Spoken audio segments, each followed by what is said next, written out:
마태복음 1장 6절에서 11절 말씀입니다. 이새는 다윗 왕을 낳으니라. 다윗은 우리아의 아내에게서 솔로몬을 낳고 솔로몬은 르호보암을 낳고 르호보암은 아비야를 낳고 아비야는 아사를 낳고 아사는 여호사밧을 낳고 여호사밧은 요람을 낳고 요람은 우시야를 낳고 우시야는 요담을 낳고 요담은 아하스를 낳고 아하스는 히스기야를 낳고 히스기야는 므낫세를 낳고 므낫세는 아몬을 낳고 아몬은 요시야를 낳고 바벨론으로 사로잡혀 갈 때에 요시야는 여고냐와 그의 형제들을 낳으니라. 아멘. 할렐루야. 우리를 사랑하시는 하나님의 사랑 안에서 새날이 시작이 되었습니다. 우리와 함께 하시겠다 약속하신 하나님의 약속은 어제나 오늘이나 변함이 없습니다. 오늘도 함께 하시는 하나님을 믿고 의지함으로 하나님의 크신 뜻을 이루어가는 복된 날 되기를 예수님의 이름으로 축복합니다. 오늘 우리에게 주신 하나님 말씀을 통해서 사람의 역사는 부끄러운 것밖에 없습니다. 사람의 역사는 부끄러운 것밖에 없습니다. 이런 제목으로 하나님 말씀을 증거하겠습니다. 우리는 믿음의 조상 아브라함으로부터 시작해서 다윗에게 이르는 예수님의 계보를 살펴보았습니다. 참 위대한 가문이기에 뭔가 다른 것이 있을 것이라고 기대를 해보았는데요. 막상 열어보니까요. 어떤 모습일까요? 우리가 생각했던, 우리가 기대했던 그 이상의 아름다운 모습이 아니라 어떻게 보면은요, 일반 평범한 가문에서도 일어나지 않는 일들이 기록이 되어져 있습니다. 어떻게 보면은 부끄러운 모습이기도 합니다. 그런데 가만히 생각해 보니까요, 예수님의 계보에 들어간 여인들 왜 그렇게 들어갔을까?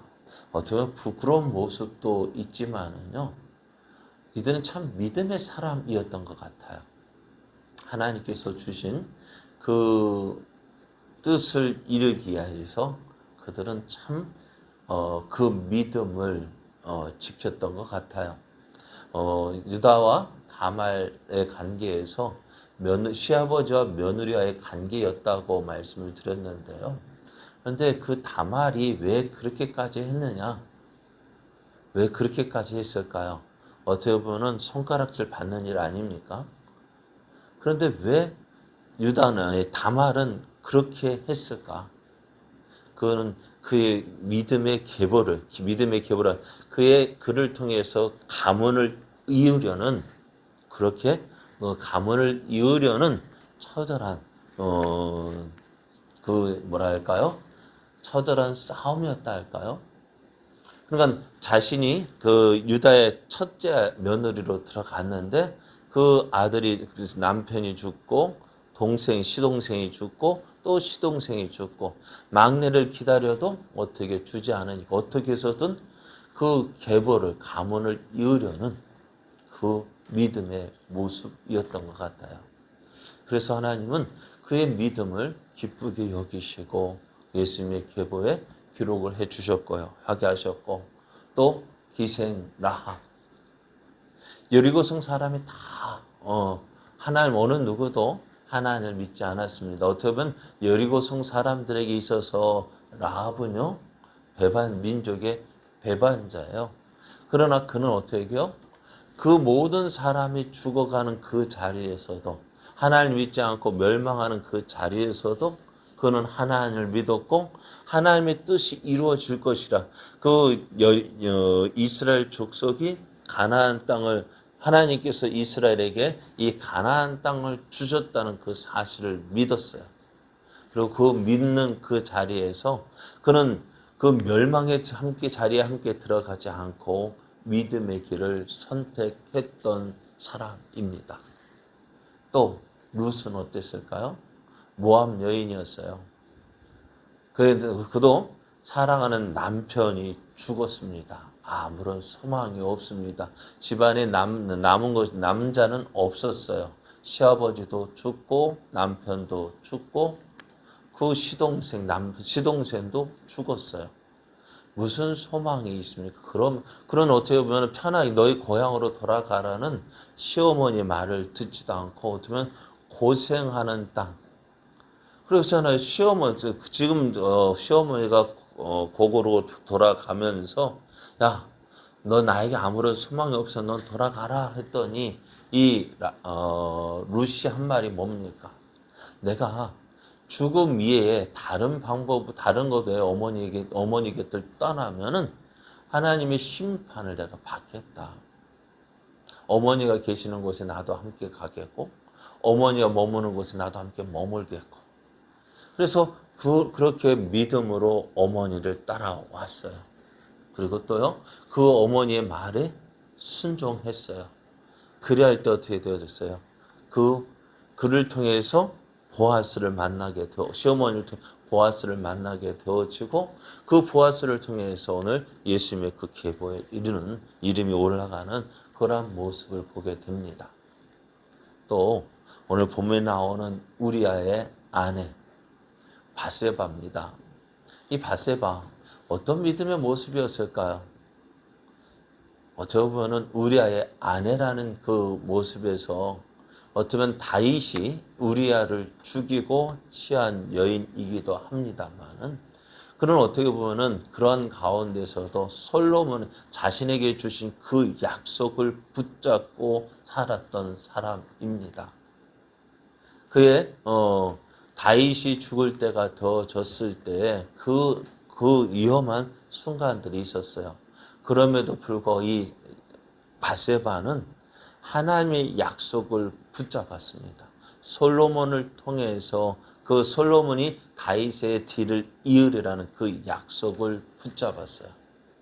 그 약속을 붙잡고 그는 믿음으로 행했습니다. 그래서 어떻게 보면은 부끄러운 역사이지만은, 그러나 이들은 어떻게 믿음으로 살았던 사람인 것을 보게 됩니다. 그래서 하나님은 그들의 믿음의 그 모습을 보시고 오늘 예수님의 계보에 오르게 하신 것을 보게 되어집니다. 그리고 그러면서 이제 오늘 본문에는요, 누가 기록이 되어져 있냐면 다윗 왕으로부터요, 이젠 남유다가 멸망할 때까지의 그 왕들의 이름이 기록이 되어져 있습니다. 다윗 왕으로부터 여고냐에 이르는 계보가 소개되고 있는데요. 이 계보를 보면 누가 기록이 되어져 있어요? 유다의 왕의 이름이 기록되어져 있습니다. 다시 말해서 마태는요, 예수님이 왕의 후손이라는 것을 알려주고 있는데요. 앞에서 말씀드렸던 다윗이 그 시작이 되어집니다. 우리아의 아내에게서 솔로몬을 낳았다. 그것이 처음 시작입니다. 왜 다른 이름도 있지 않을까요? 그냥 다윗이 솔로몬을 낳고라고 하면은 어찌 될까요? 어떻게 보면 부끄러운 모습이라 할 수 있는, 우리아를 죽이고 취한 그 아내에게서 어떻게요? 솔로몬을 낳았다. 어떻게 보면 감추고 싶은 일이기도 합니다. 그렇지 않아요? 그런데 그래서 어떻게 보면 일반적인 족보라고 한다면은 자기 조상들의 악행이나 비리에 대해서는 이렇게 기록하지 않았을 거예요. 그러나 다윗의 계보에는 어떻게 이 부끄러운 모습을 그대로 기록하고 있습니다. 부끄러운 모습 기록하고 있고요. 또 오늘 본문에는 본문에 기록된 왕들의 모습을 보면은요, 선하고 의로운 왕들도 있습니다. 많은 하나님 보실 때 악하고 불의한 왕들도 있다는 거예요. 그리고 또 그러한 가운데서 왕이 다윗으로부터 여고냐까지 20명의 왕이 있는데요. 그 20명의 이름이 다 기록되지 않았다는 거예요. 6명의 이름이 빠져 있는데요. 왜 그렇게 기록되어졌느냐? 왜 이렇게 마태는 20명의 왕이 있는데 왜 14명의 이름만 기록되었느냐? 거기에는 어떻게 보면 마태가 이들의 이름을 뺀 데에는 나름대로 이유가 있는데요. 그 이유가 17절에 기록이 이렇게 되어져 있어요.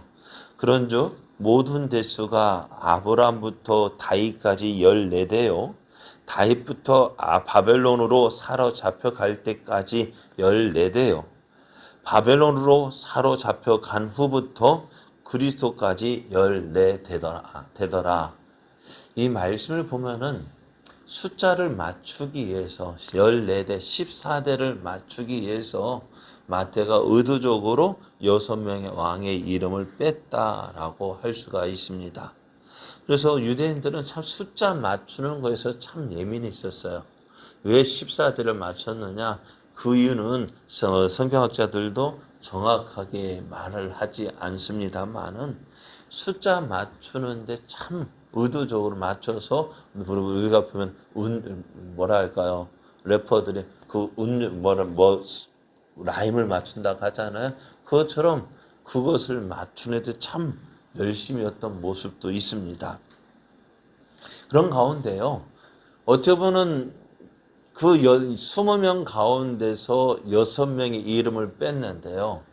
그러면 14명의 이름 가운데서도 보면은 이 사람이 과연 여기에 이름이 들어가야 되나 하는 므낫세가 누구의 아들이에요? 히스기야 왕의 아들입니다.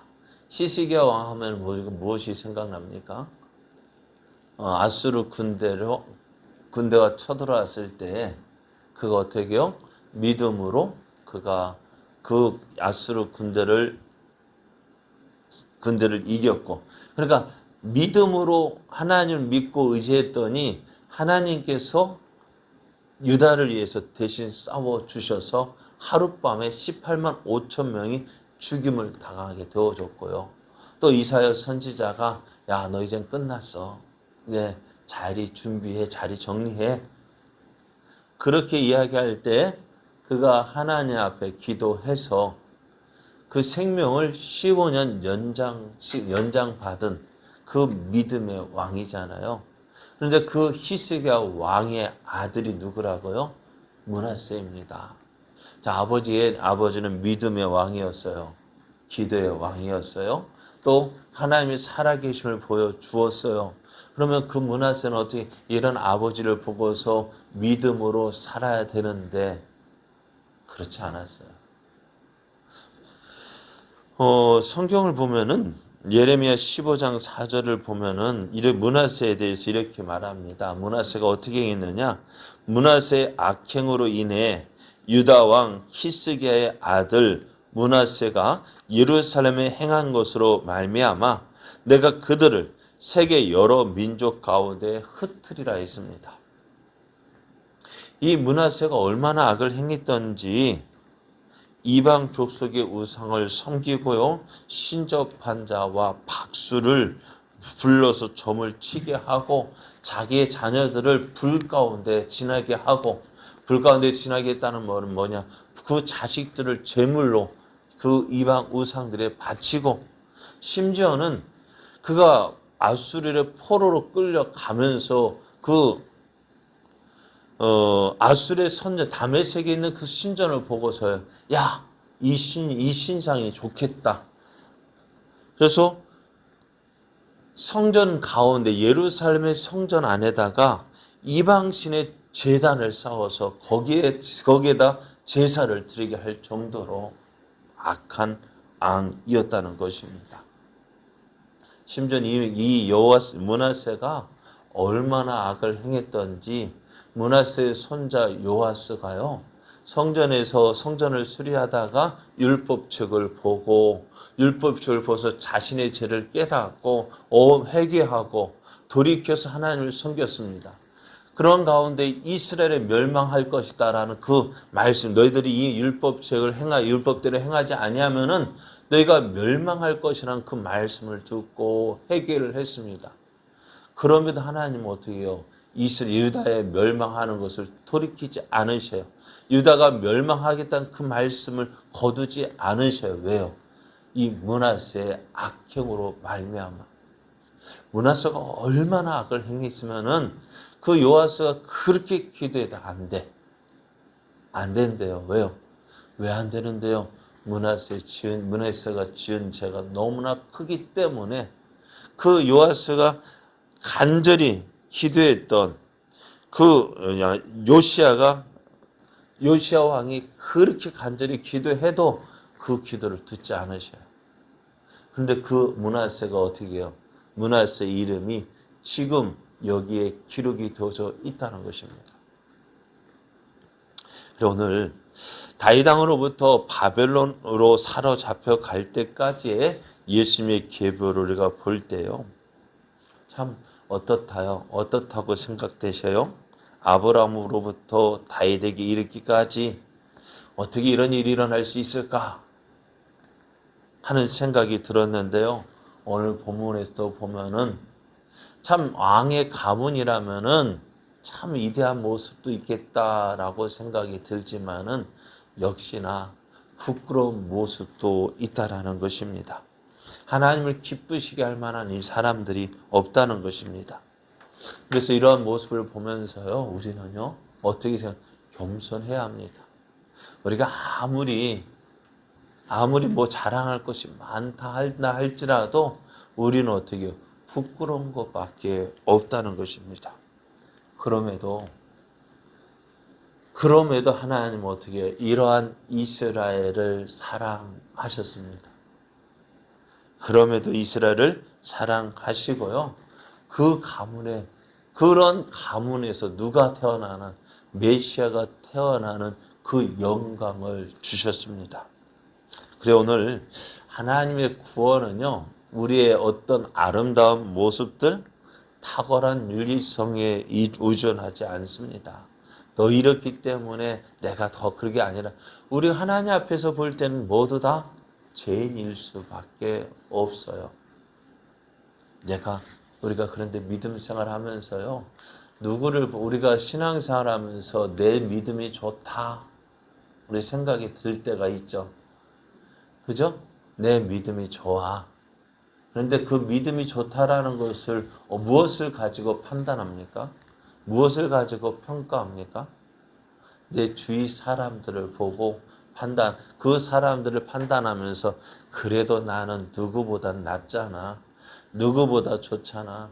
누구는 오늘 보면은 예배 나온 거 보면 나는 예배 나오고 누구는 안 나오고 그래서 나는 그 사람보다 낫지. 누구는 난 이렇게 행하니까 내 믿음이 좋지. 자꾸 누구를 보고 평가해. 누구보다 낫다. 다른 사람보다 낫다 하지만은요. 그 평가도 나보다 믿음이 더 좋은 사람 앞에서는 어떻게 될까요? 내 믿음은 별게 아니라는 거예요. 그러니까 우리의 판단 기준이요. 하나님 보실 때는 별거 아니에요. 그럼 우리는 어떻게 될까? 하나님 앞에서 겸손한 삶을 살아야 됩니다. 내가 잘한 것 같지만은 그런 하나님 앞에서 볼 때는 너무나 너무 부족한 것밖에 없습니다. 그럼에도 하나님은 우리를 사랑하십니다. 그 하나님의 사랑이 오늘 우리가 어떻게 해요? 하나님의 구원의 은혜를 누리게 하시는 거예요. 내가 잘해서 하나님의 은혜 누리는 거 아닙니다. 내가 잘한 것 같다고 생각되지만은 그러나 한번 생각해 보세요. 우리가 믿음으로 구원받습니다라고 말하죠. 그죠? 그 믿음은 그 믿음이 얼마나 좋은 믿음이에요. 한번 보세요. 내가 예수님을 믿음으로 구원받습니다라고 말해요. 그런데 그 믿음이 과연 몇 점짜리 믿음일까요? 예수님 믿습니까? 여러분 예수님 믿으셔요? 네? 예수님 믿으십니까? 얼마나 믿으셔요? 얼마나 믿고 얼마나 의지합니까? 몇 점입니까? 100점 만점에 몇 점?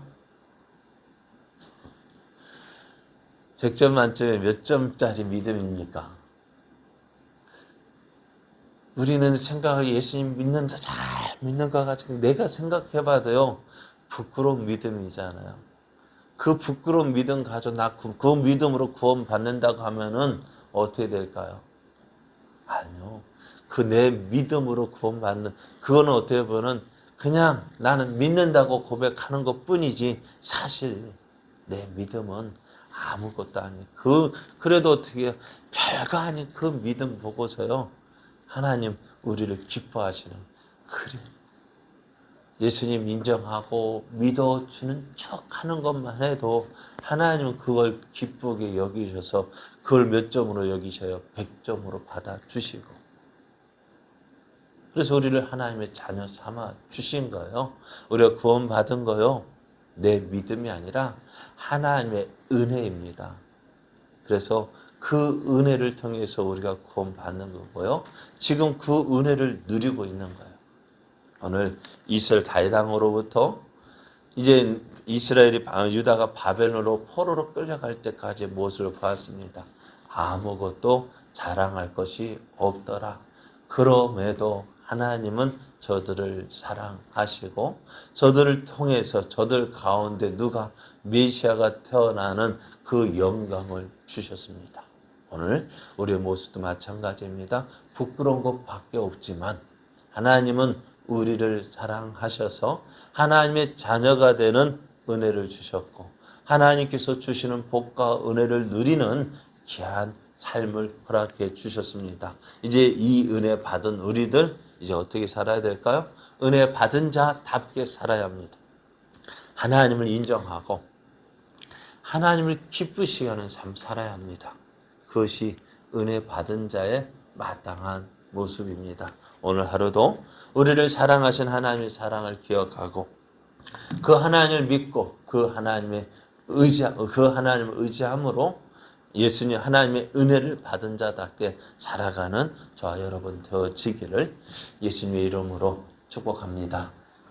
기도드리겠습니다. 아버지 하나님 감사합니다. 오늘도 우리에게